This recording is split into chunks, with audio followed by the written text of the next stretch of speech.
Hi everyone, it's Tim here with our solar and energy stats for 2023. Right, here I am on the reports section of the GivEnergy web portal. I'm going to go up to report type, monthly, and September. Generate the report.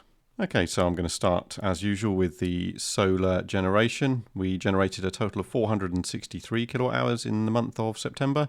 A good chunk of that was in the first week where we had that sunny, warm spell at the beginning of September, dipped away in the middle and picked up again towards the end a little bit, ultimately giving us roughly an average month. And we consumed a total of 450 kilowatt hours, so pretty similar to the amount that we generated. We're just about evenly split, which means that from here on out we're going to be consuming more than we generate. So I've decided that it's time to change from the Octopus Flux tariff that we're currently on and switch over to the Go tariff, because we don't currently have an EV or charger that's compatible with intelligence. So we're going to switch to Go until such time as we get a compatible charger. And that means that we should then be able to make better use of the cheap overnight period when the generation isn't so high, which means we're not going to be exporting as much. Speaking of which, if I scroll to the bottom, you can see that we imported 399, basically 400 kilowatt hours from the grid. And we exported about 382 kilowatt hours. So again, reasonably evenly split, but the export is definitely going to drop away now as we go into October. We're essentially not going to export anything, but we're also hopefully going to import a little bit less, because what we were doing was importing a reasonable amount into the battery. As you can see from the battery charge here, and what we then did was we exported a good chunk of that during the flux peak period to optimize the revenue that we were earning for the month. So if I scroll back up to the top here, you can see that overall we got an income of £22.78. That's not quite true because that doesn't account for the standing charge. That's way down on the previous months during the summer, but that's okay. Once again, I'm going to basically ignore the self-consumption. That's going to go up a little bit more as we go into the winter, because obviously we won't be generating anywhere near as much, and we'll be basically using all of it. But yeah, I don't worry too much about this because it's not super useful to me. But yeah, this energy flow chart is quite handy. You can see that we generated 463 kilowatt hours, and some of it went to the home, some of it went to the battery, some of it went to the grid. And again, the grid draw, some of it went into the home, some of it went into the battery. The grid draw going into the home is almost certainly the EV charging up and the hot water charging up during that flux off-peak period. So basically, all of the grid import was done at the cheap rate, which means that we weren't importing any peak power at all, really. And then, of course, the battery discharged a little bit into the home, and this is the chunk that we exported out to the grid, 168 kilowatt hours. So here's the generation so far for the year. We had our array installed in the last week of March, so I've ignored March. But you can see we had a really good summer until we hit July, and then it went off the rails a little bit. August was perfectly average, and September has been only just a little bit below average. You can see the plus and minus 1 standard deviation lines there show that we're well within what we would normally expect for September. So that's all good. And for completeness, I can tell you that we used 115 kilowatt hours for our hot water and 77.7 kilowatt hours for the EV. So more or less half of our consumption is taken up with the EV and the hot water. The other interesting thing that I want to show you is the use of our air conditioning system for September. We actually used more air conditioning in September than the entire rest of the summer combined because of that heat wave right at the beginning. As it happens, we were away for a few days at the beginning of September, which means that we didn't need the air conditioning until we got home. But when we did get home, we were very grateful to be able to put the air conditioning on. You can see we used a total of 30 roughly kilowatt hours in the month, but actually half of that is the air conditioning units on standby. So in fact, the actual cooling part of that was only about 15 kilowatt hours. You can see that that was concentrated in those 3 days in the start of September. So one thing I'm wondering about is whether or not I should be able to turn off the air conditioning units basically, at the wall, as it were, to save that standby consumption, which is basically half a kilowatt hour a day. So yeah, if I've been led to believe that you should leave them on because there's leak detectors going on inside the outside units, and you need the air conditioning units to be on standby so that they can do that leak detection. But if you know any better, if I'm safe to turn them off, please let me know, because it would be nice to be able to save that half a kilowatt hour a day, because that's basically all the way through the summer. We only really use the air conditioning for a few days like this in September. Maybe we used it for a total of, I know, maybe 10 days throughout the whole of summer. So the rest of the time it'd be nice to be able to turn them off and not have that half a kilowatt hour a day. So yeah, let me know if you know if it's safe or otherwise to do that. I'd be interested to know. Otherwise, I will leave them on just in case. But yeah, saving half a kilowatt hour a day would actually be pretty nice. So yeah, the other thing I want to show you is the use of our new electric towel rails.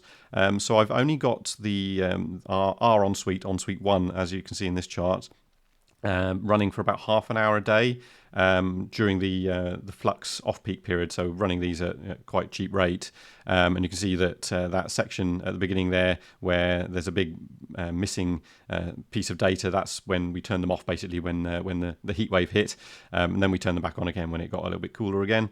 But yeah, we're just running them for half an hour a day. In October, I've actually bumped that up to 45 minutes, and as it gets colder, I'll probably bump it up further, just to make sure that the towels are nice and dry for when we need them in the morning for our showers. But yeah, you can see we only used a total of 5.3 kilowatt hours, so not a huge amount. This will get factored in to the savings later, because what I'm going to assume is that this would otherwise have been provided by gas. Yeah, so from October onwards, I'm going to make that assumption. I haven't bothered doing it for this month because it was such a small amount of consumption. But from October onwards, I'm going to factor in both the heating from the air conditioning and the towel rails. I'm going to have assumed that those would have come from gas, and I'll do the appropriate adjustment to make sure that the coefficient of performance of the air conditioning units is taken into account and all that stuff. So that will make the savings a little bit more complicated to calculate, but I'm pretty sure I'm going to be able to do that correctly. So then, speaking of savings, the total amount that we spent on our electricity this month, or September rather, was minus £7.11. So Octopus owed us £7.11, and you can see that we're very close to actually having to pay Octopus instead. That's definitely going to be the case from October onwards, because we're not really exporting anything, so we're not earning any revenue from that. But that's okay, because we're still making reasonable savings, because what we would have had to pay on the standard flexible tariff would have come to £87.84, and the gas, which we would have used for hot water instead, would have come to £23.29. And if we obviously had to put petrol in our car, we no longer have the Honda Jazz that we had before. We now have a Fiat 500e. We have saved £41.45 on the equivalent amount of petrol. So that's basically the electricity that we used to charge the car minus the petrol cost. So if you add up the savings for the car and the electricity and the gas, then it comes to a total of £159.68. So this is a little bit lower than obviously the rest of the summer, because we are now exporting a lot less, but it's still pretty decent. So if you're not aware, or if you've not seen this calculation before, what I've done is I've removed the EV and the hot water from the total amount of electricity that we consumed, because we would have used that in other ways. We would have used gas to heat the hot water, and we'd have used petrol to fill the car up. So then the remaining consumption, which would have been our standard normal electric base load, I've then calculated what that would have cost us on the flexible electric tariff, and that would have come to £87. That's where that calculation comes from. Right, so one last interesting thing that I want to show you actually is the savings over the course of the year so far. So this chart shows our total savings per month since we had the system installed. You can see that we got some very good savings during the summer, and it's been dipping away slowly as we've progressed through into autumn. Now, my prediction is that October and November are probably going to be pretty low as well, down probably a bit lower than September. But as we start using the heating more, I suspect that the savings are going to start creeping up again during the winter. So December, January, February, I think the savings are going to be back up in this sort of region here, because we'll be on Octopus Go, or hopefully Intelligent if we're able to get a compatible charger in that time, which means that overnight power will be a lot cheaper. So we'll be charging our battery using off-peak power, and a lot of that will be getting used for the heating, which means that heating costs are going to be significantly lower than if we had been using central heating with gas power.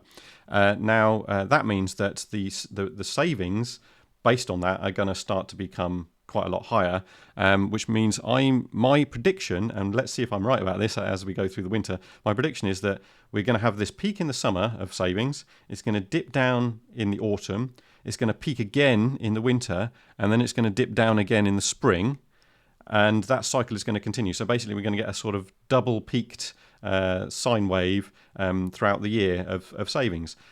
So yeah, let's see whether or not I'm right about that. It's entirely possible I'm completely wrong, but this is the benefit you get when you have a combined, solar and battery system plus electric heating based on some sort of heat pump, which gives you really good efficiency.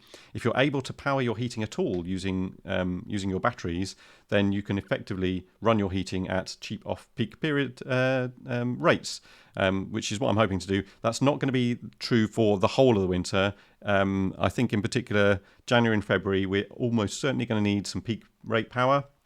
But if a good chunk of the heating is covered by off-peak power, then we're still going to be making very good savings compared to using gas. So yeah, let's see how the rest of the winter goes. But that's it for the September 2023. I hope you found that interesting and got some use out of it. If you are considering switching to Octopus Energy, by the way, then please feel free to use my referral code. There's a link at the end of the video and down in the description. It really helps me when you do that because, you'll get £50 credit to your account and I also get £50 credit, which makes me feel good and helps me motivate me to make more of these videos. So yeah, please feel free to do that if you're so inclined.